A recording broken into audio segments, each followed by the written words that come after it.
Now I'm going to talk to you about our school workshops. These are a really popular series that we have within our financial literacy program and one of my personal favorites. As a volunteer, these are great workshops to start with getting out in your community, out in the classroom, and really seeing the financial literacy concepts come to life through the students' eyes. So different from our adult program, these workshops are a little bit more interactive. They don't follow a PowerPoint, they go through a workshop and they're activity-based. So we're looking at programming that's really relevant to the students at their particular age group. Something that makes sense to them and allows them to see financial literacy through their own eyes. Each workshop is about 45 to 60 minutes, including a Q&A and discussion at the end. Now that being said, talk to the teacher, talk to the principal, see what works for the class. In some cases, you can go a little bit under, a little bit over. So really have those discussions beforehand and see what's planned for that day in that particular classroom. Each workshop comes with a lesson plan, so you'll be able to see where you are in each lesson, keep on task, and know how much time roughly to allot for each activity. There's also speaking notes. These are a really great resource for you as a volunteer. These speaking notes will keep you going through the workshop in a smooth way. You'll be able to know where you are and what to talk about with the students. So let's say in a class no one raises their hand in the discussion period. These speaking notes will help you engage the students and help you get that conversation on track.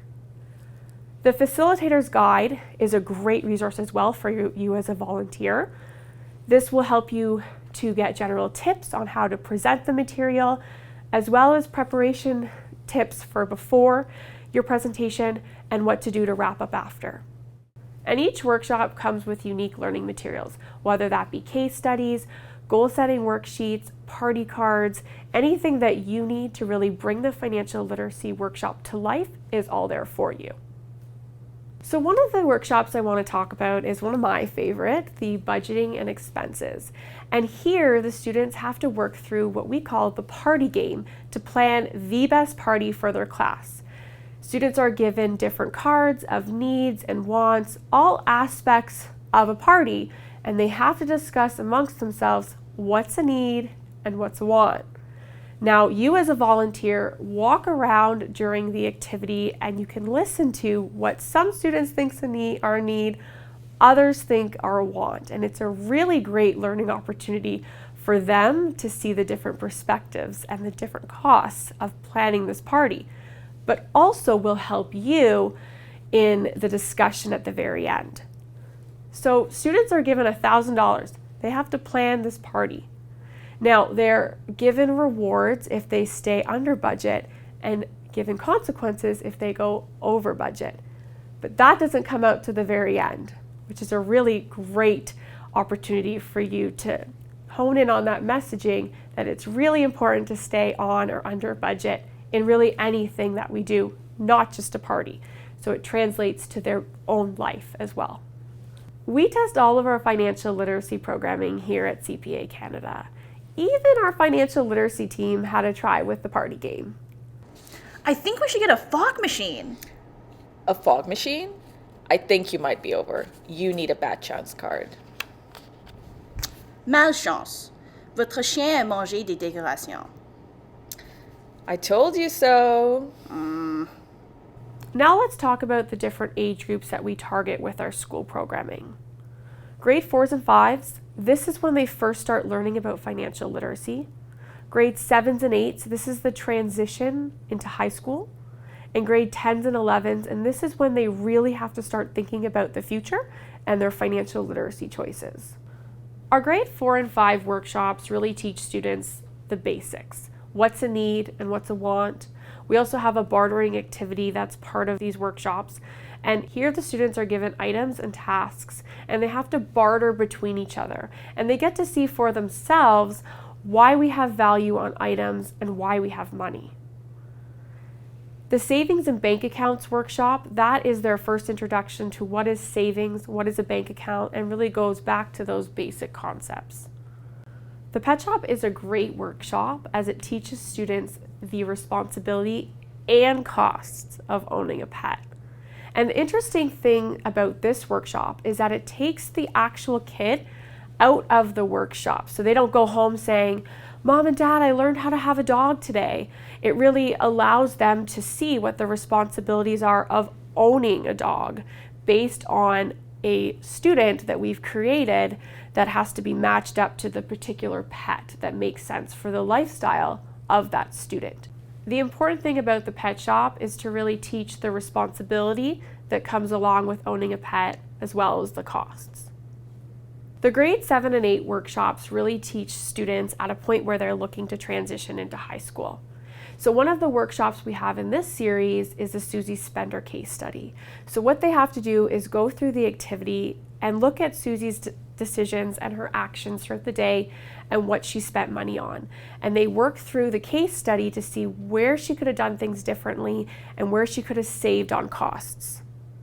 Now, the grade 10s and 11s workshops, we're really trying to teach students as if they're adults. They're looking at transitioning into university at this point in their life. So a lot of our workshops are case study based at this point. One of the workshops we have is the budgeting and saving.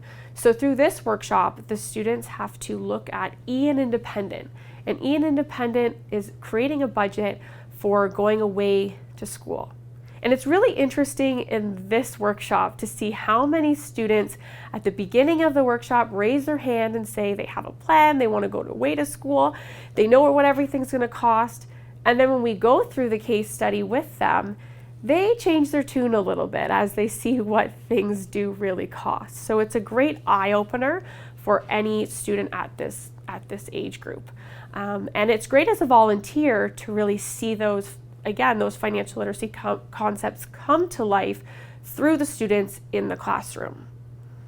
One thing I want to note at this point is when you are doing school workshops, it's really important that a teacher is present at all times when you're presenting. Your job really is to present the material and engage with the students. It's not to discipline, and the teacher there will help to ensure that the students you're teaching are well behaved. Also, check before you're going to the presentation that you do not need a police check. Every school is different, so make sure that if you do need a police check, that you have that completed before you go into the school and present the workshop. Regarding the police check, if you are looking for more information about that, we do have specific information pertaining to that in our frequently asked questions section.